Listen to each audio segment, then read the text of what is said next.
Hari ini, negara kita tercinta sudah berumur 77 tahun. Tidak terasa, kita sudah melewati 77 tahun dari masa penjajahan.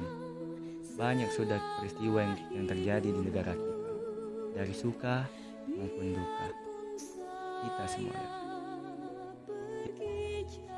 Proklamasi. Kami, bangsa Indonesia, dengan ini menyatakan kemerdekaan Indonesia.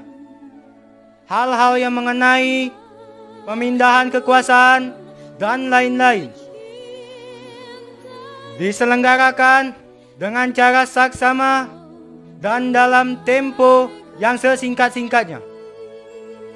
Jakarta, 17 Agustus 1945.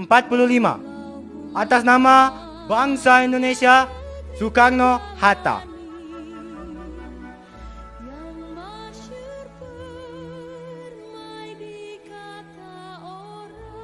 Perjuangan bangsa Indonesia bukan hanya dari masa lalu, hari ini, hari esok, dan selamanya.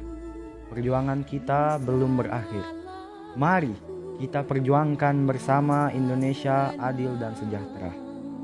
Bangsa yang tidak percaya kepada kekuatan dirinya sebagai suatu bangsa tidak dapat berdiri sebagai suatu bangsa yang merdeka. Dirgahayu Indonesia yang ke-77. Saya M. Rifki Dinejab pamit undur diri.